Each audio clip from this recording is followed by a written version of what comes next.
আঞ্চলিক আবহাওয়া কেন্দ্র কলকাতার দৈনিক আবহাওয়া আপডেট ভিডিওতে আপনাকে স্বাগত।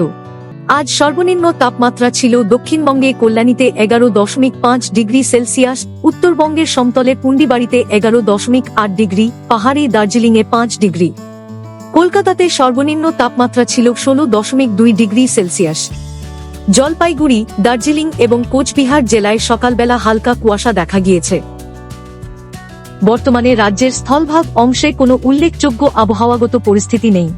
পূর্ব বিষুবীয় ভারত মহাসাগর ও সংলগ্ন দক্ষিণ পূর্ব বঙ্গোপসাগরের উপর 5.8 কিমি উচ্চতা পর্যন্ত বিস্তৃত ঊর্ধ্ব বায়ুমণ্ডলীয় ঘূর্ণাবর্তটি আজ সকাল পর্যন্ত একই অঞ্চলে অবস্থান করছে। এর প্রভাবে 15 ফেব্রুয়ারির মধ্যে একই অঞ্চলে একটি নিম্নচাপ গঠিত হতে পারে। আগামী 7 দিন সর্বত্র প্রধানত শুষ্ক আবহাওয়া দেখা যাবে। আগামী 7 দিনে কোনো আবহাওয়া সতর্কতা বার্তা নেই। আগামী 2 দিন উত্তরবঙ্গের দার্জিলিং, জলপাইগুড়ি, কোচবিহার এবং উত্তর দিনাজপুর জেলাগুলির 1-2টি স্থানে সকালের সময় হালকা থেকে মাঝারি কুয়াশার সম্ভাবনা রয়েছে। পশ্চিমবঙ্গের জেলাগুলিতে আগামী 7 দিনে ন্যূনতম তাপমাত্রাতে উল্লেখযোগ্য কোনো পরিবর্তনের সম্ভাবনা নেই। আবহাওয়া সম্পর্কিত আরও আপডেটের জন্য আমাদের অফিসিয়াল ওয়েবসাইটটি অনুসরণ করুন।